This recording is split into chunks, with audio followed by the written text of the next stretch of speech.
What's up, everybody? It's Stephen A. Williams, president and founder of the creditrepairshop.com. We are buried here in the snow here in Wisconsin, like about a foot, a little bit more. In this video, I'm going to talk about what we would do when we have these certain problems that come up from clients. And this is one. We have a client here. He's working through the credit repair process. He was actually in very good shape, and then he came by the office on Friday and dumped some more work in our lap that he needed us to work on, and it happened to be medical bills. And the conversation that I had with him, and this is something that I wish that I was able to do with everybody. I wished that we were all able to, from my company, to have this conversation with everybody. But sometimes it takes a little bit, uh, it just depends on what mindset the individual is to be able to get them to open up and be, more truthful about their situation. Because one of the things that hurts the actual credit repair process is when a client is not being upfront about what's really going on with their situation. Now we ask questions when we do the review with customers. We ask them, what's going on with this account, what's going on with that account, and this gentleman was actually getting ready to break into the high 600s. One of the scores was close to 700, and then when he came to the office, his scores were on one of them was at 556, and I was like, what's going on? And he had said, well, the process isn't working, and I said, well, let's look at what's going on. Let's look at your reports. One of the things that he did not do, which I was not aware of, was that he did not maintain his credit monitoring that we had set up for him. He had went to some other service, which there's no problem with that, but it's like we need you to maintain uh, credit monitoring because this is what's going to show what's going on with everything. And the monitoring service that we use shows all three reports. He came in and he had one report and it was showing 556. So we got him to get back onto the monitoring service. And I saw that the other scores had dropped. And one of the things that caught my eye, uh, and this client's been working with us for almost a year, and it's taking, we've been doing settlements, and we also have been getting information removed that was not verified by the bureaus. But what made his scores jump down? And it was like pulling teeth to get him to admit to this. But once I got all three reports, I was able to see this is that he had two medical bills. Two medical bills. One was for $943, the other one for 640, and he also, after more conversation with them, notified me that there was a bigger one coming, that the medical bills were going to be over $4,000. Now let me tell you one of the things that we do. The first thing we do when it comes to medical bills that are reported on the credit reports is that we send out a um, it's not a dispute, it's like a notice to the debt collector asking them to send the information showing that this client authorized them to release the medical information to this collection agency. Now, you might be saying, well, how are they releasing it to them? They're just coming after them for the bill. Well, right here on the document on from the credit reporting agency, it actually shows the type of service that this individual received, and that is against the HIPAA Act, which is uh, which is your protection, all of our protection on having our medical information released to just anyone. And so right here with this collection agency that is hired by the hospital, in a way they've uh, given what his medical, they've disclosed his medical history to a third party without his permission. Now, let me tell you the ways that they get away with it is that one of the things that they've done is they've gotten smart and they make people sign that they will disclose the information if you don't pay the bill with a third party to come after you for it. It's in the contract. You have to sign documents when you go into the hospital. If you were incapacitated, then you might sign afterwards, or it may not get signed, or someone of power of attorney signs for you. When you look at it for the success that we've been able to get for clients, is that even if you sign for it, a lot of the debt collection companies do not want to deal with the back and forth or the potential of potentially getting sued by disclosing your medical information. So they will usually choose to take the information off of your credit reports, but, and I want to be clear with this, but it does not make the debt go away. So when we talk to the client, I told them that we will send to the collection agency asking for release of a document showing that he allowed for a third party to view his medical history. And we've dealt with this collection agency before. They will uh, usually take it off, but they will in return send a document to the customer stating that they will continue coming after them for that medical bill. So that is the way that uh, we would attack something that's a medical.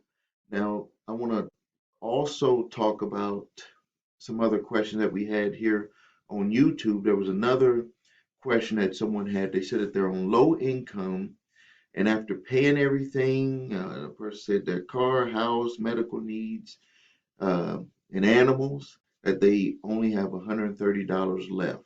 And they're being harassed by a debt collector, and they said they're bothering them. Well, what my answer was to them is that the first thing that you need to do is to notify the debt collector when they call you. Answer the phone, notify them, and they are recording the message. You can listen to them say that they're recording it, and you can just take this action that I'm about to tell you right now. And anyone can do this. It doesn't matter if you can afford to pay or you can't afford to pay. And we're not talking about running, we're talking about your rights as relief when it comes to communicating with a debt collector. Is when they call you, you can just tell them after they go through their spiel about that is on a recorded line. This is notify you that you attempt to collect the debt. You can just notify them right away and say that I understand that you are recording this message, and I want to notify you that I only want you to communicate with with me about this debt in writing through United States Postal Service. And they would have, and that you want them to cease all calls to you.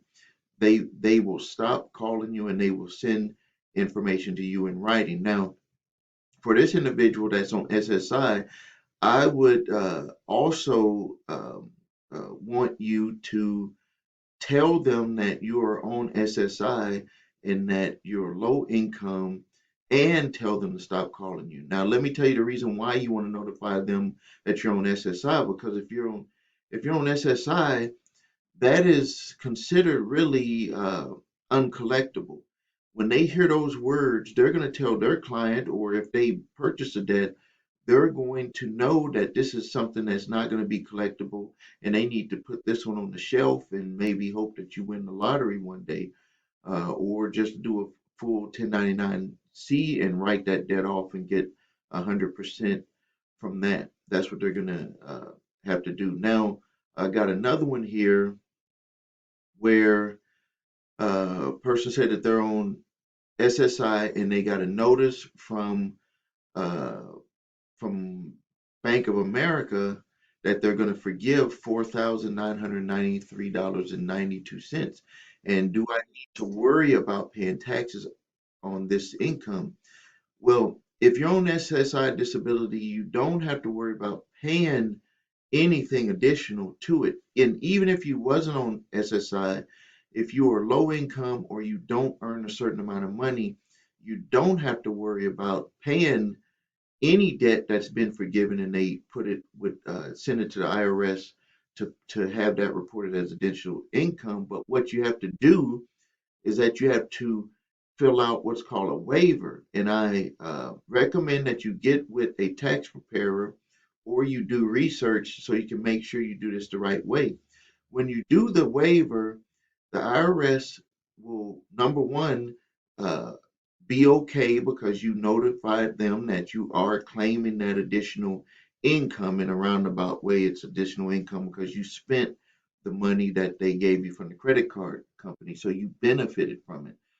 But you get a waiver because they could say that you either don't have you're low income, you're on SSI, or you just don't have the income where when you either do write-offs or whatever, you're not going to have to pay. Basically, what the IRS is wanting to be done is that this is recorded, that you don't just disregard it, file your taxes, and you don't report this additional income, and that you also don't apply to have the waiver placed against that additional income so you don't have to pay taxes on it. So that's what you need to do. Um, Someone stated, what is our company information to get in touch with us? Go to thecreditrepairshop.com. That link is below this here. And please watch the video, What Makes Us Different. If you can follow our process on the What Makes Us Different video, then we invite you to be a customer. Let's see here. Someone said thank you um, for clearing up debt verification versus validation.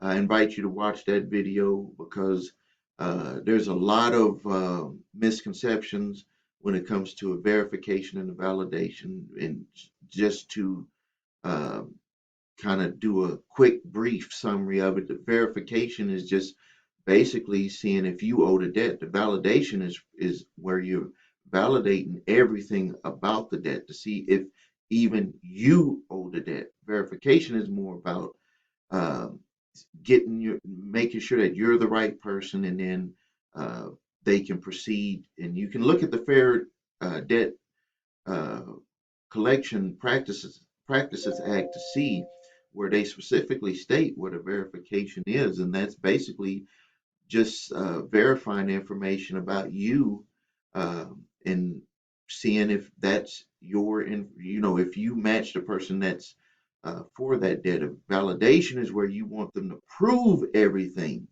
and you might be saying that those are close, but they're really not close. They're really not close when you look at the differences. And I invite you to watch that video to see the difference.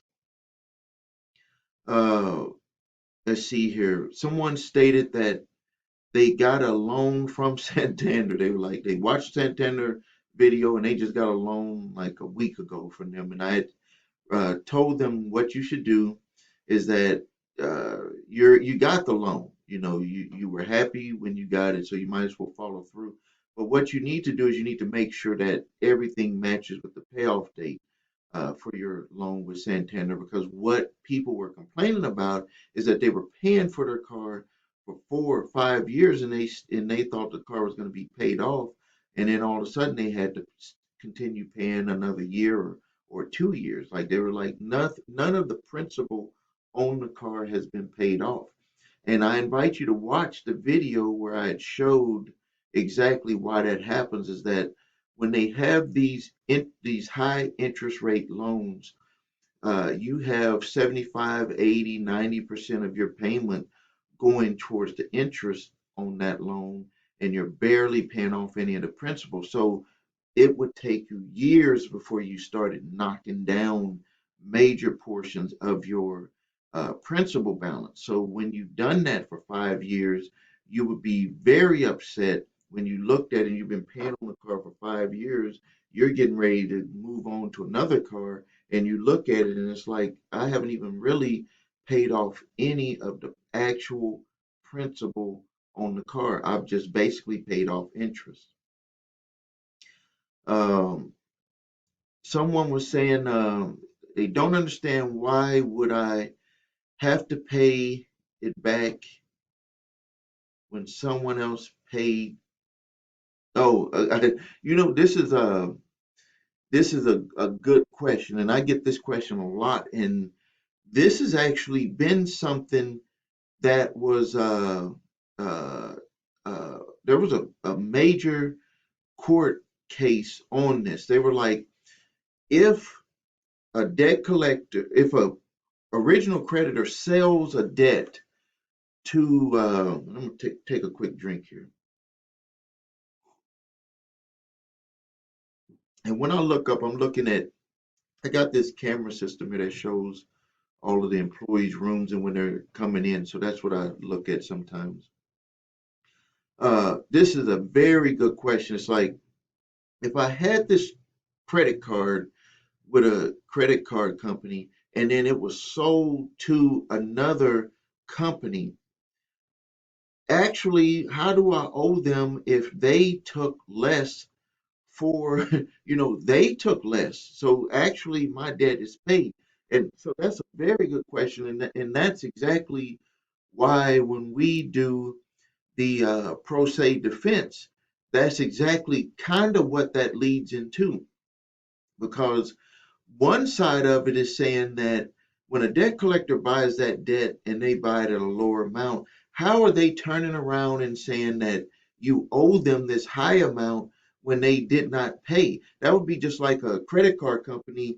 You sign up to have a credit card with them and you charge $10, but you could have charged $5,000 and they just go ahead and send you a bill for 5,000 even though you only charge $10. In a way, that's how this seems to people, and it's very shaky with the way that the courts allow this to go through. But there's been major court cases on this where they've stated, and this went all the way to Supreme Court, where they were like, "How can I owe you $5,000 when you bought the debt for like $20? How do you balloon it up to that?" And that's why really the only, well, I won't say the only, but the way that you would have to fight that and if they purchase the debt is that then you do your response to the court summons and you would actually make arguments in that with a document. And let me get to that document here because there's a document that we put together, and you can also do this yourself. If you're being sued in court, there's a document. I have my pro se program where you can actually uh, learn how to construct that document to get that, to potentially get the whole case thrown out or to get them to dismiss the case, because you're kind of making that argument. Let me just get to one of my customers that I had that with so I can kind of go that. I'm gonna pause the video 1 second. Okay, so the first thing when when trying to potentially get uh, a court, a debt collector to stop coming after you, the first thing that you should do is to do the debt validation to them. And some of the times they will just walk away from it and say, we're not going to go after this person because they know some things. And we know that there's problems with doing this, that you get in front of the wrong judge, and that goes both ways. They could just throw this whole thing out and you could lose. But if they take you to court, you miss doing a debt validation and they take you to court, part of your affirmative defense is to state that they don't they did not pay that amount. Like, it's in a way they're just claiming that you owe, but they have no legitimate proof that you owe them that amount of money. And I know that I'm kind of brushing over it a little bit, but but really that's what it comes down to. And when you write your answers to the summons, part of that, which is in the information that I give in my program, is that you're actually saying that these are not real damages. Like if you go to court, you have a personal injury in court, uh, they're going to pay you on real damages. They're going to pay out on real damages. And what you're actually going to argue in court with this is that they're not really coming after you for real damages. They're coming after you for a debt that they purchased and they ballooned it up, just going off of the statements and whatever that company gave you.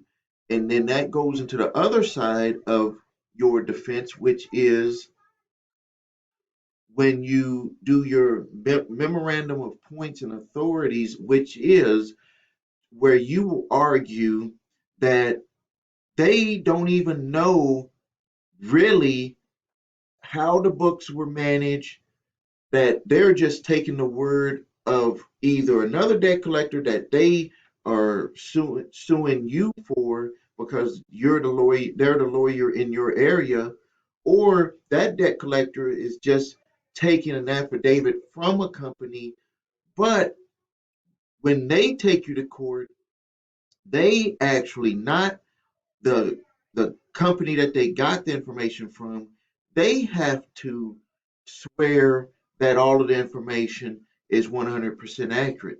And what you have to do is you have to just keep pushing. Now, I'm not saying that you're going to always win.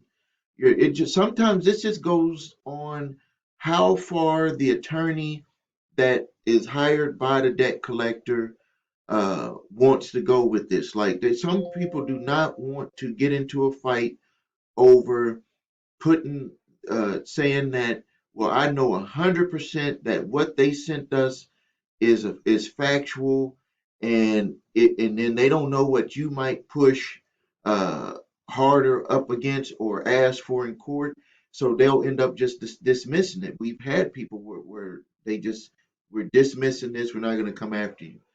We've had others where they just kept pushing to the limit. We actually have one where they have not actually, they keep pushing back the court date and they just keep sending back stacks of documents to us and the our client. And but what I noticed with that is that this is a new law firm that kind of got into the debt collection, so it's like they're trying to push a little bit harder to try to see what's going to happen. But the points that you're going to be standing on when it comes to dealing with a debt collector, like, to sum this all up, the points that you're going to have to go on is, number one, you got to find out if the debt collector bought the debt. Because if the debt collector did not buy the debt from the original creditor, this stuff here, your only option that you're going to have to go after is if you have problems with the balances and if you have problems with the company, like what people have problems with Santander, like you have some sort of issue with the way that the company was doing a loan, like you felt you would take advantage of interest rate lies, whatever. But if you're dealing with a debt collector that buys a debt, or it's a debt collector that's trying to collect it for another debt collector, the doors are wide open on the ways that you can fight and argue and go back and forth and potentially get it settled. And if you find yourself in court, we have pro se defense, and I want you to go and watch that video. The link is below here. Do not contact us if you got to go to court in 1 week. Do not, because we do so many of these. I need at least 2 weeks notice on them. And if you have to go to court within a week, I have a video that's set up, shows you step by step I give you all the forms and everything. Very low price. All you have to do is sign up for my membership, and you can get access to that. Uh, let's see here.